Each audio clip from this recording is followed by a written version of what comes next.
دو تا داداشو دیدم دارن ضایعات جمع میکنن، دور زدم وایستادم صداشون کنم. خوب هستی؟ چه خبر؟ اسمت چیه؟ محمد حسین. آقا محمد حسین. اسم تو چیه؟ اصلیتون کجاییه؟ بلوچی.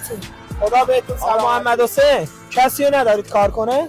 نه من و داداشم کار میکنیم، بابام فوت کرد. آقا محمد حسین مدرسه نمیری؟ نه من با کسی نداریم، اینجوری بریم مالا زاید جمع کنیم برای کنه مامان و آبچیز 20 من کنه 15 تومن داداشم. منم دوست دارم مدرسه برانی کنه خرجم میده. خدا بهت سلامتی. این 6 تومن کرایه میدیم، هیچی برامون نمیمونه. اون روز با شهرداری گرفت گفت شما افغانی، من گریه کردم گفتم افغانی نیستم بلوچم. گفت چرخمون رو برد برای همین که شما بیاید اینجا. بیاید. آقا محمد حسین این 60 میلیون تومن پوله، ببر خونتون بده به مامان. واقعا؟ آره واقعا. دست در نکنه. دورت بگردم. بذار گم نشه. خب بذار. دست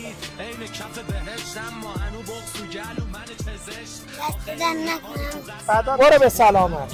یا مردی همون. دورت بگردم. برو به سلامت محمد حسین. هوای دهاشت هم داشته. یه همونجا پیداشون کرد. من شدم یه آدم آهنی منزوی مظلوم تولاک. من شدم یه آدم آهنی منزوی